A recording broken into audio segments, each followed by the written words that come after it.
હાલ એકબીજા કરતા ચઢિયાતા લગ્ન કરવાની પરંપરા છે, ત્યારે સૌરાષ્ટ્રમાં ગીરના જંગલમાં કુદરતી સૌંદર્યની મજા વચ્ચે એક યુગલે પ્રભુતામાં પગલાં માંડ્યા હતા. હાલની 21મી સદીમાં વૈભવશાળી ઠાઠથી લગ્નોત્સવ ઉજવાય છે, જ્યારે મોટાભાગના શહેરોમાં થતા લગ્નોમાં દેખાદેખી તેમજ શહેરની ભીડભાડ વચ્ચે લગ્ન જોવા મળે છે, જેના કારણે અમુક અંશે પર્યાવરણને પણ નુકસાન થતું જોવા મળે છે.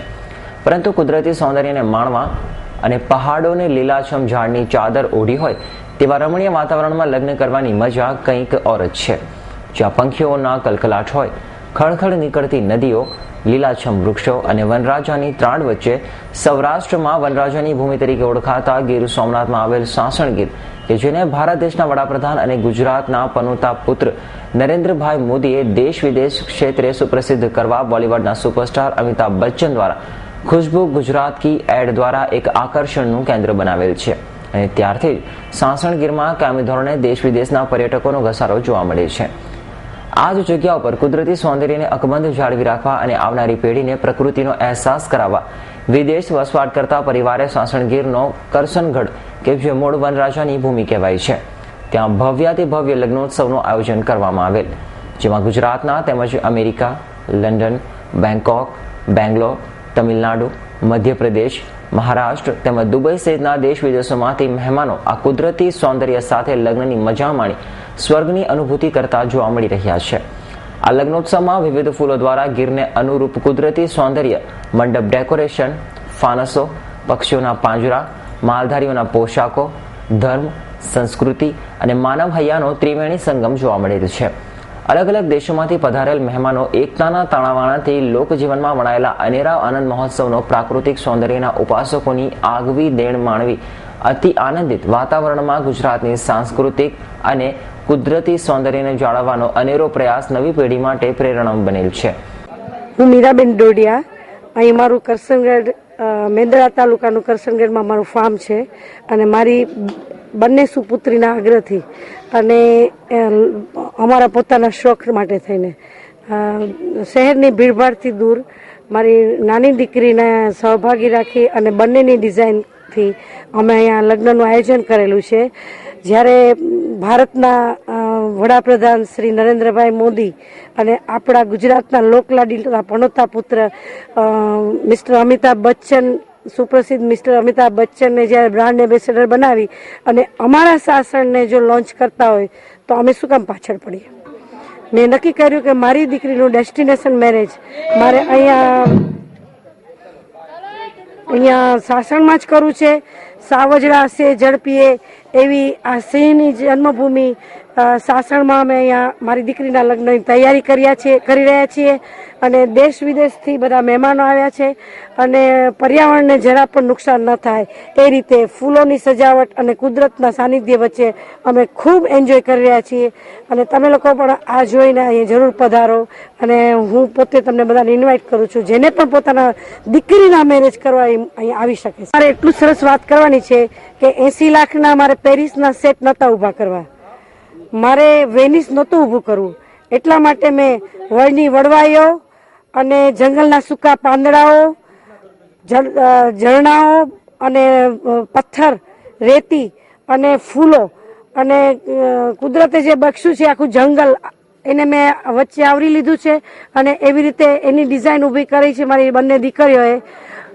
અને મેં થોડું મેનેજમેન્ટ બી મારા ફેમિલીમાં બધાને સોંપેલું, અને બહુ જ સરસ રીતે અમે બધા જ ઇવેન્ટ મેનેજર બની અને ફક્ત ને ફક્ત આનંદ માટે અહીંયા લગ્ન કરી રહ્યા છીએ.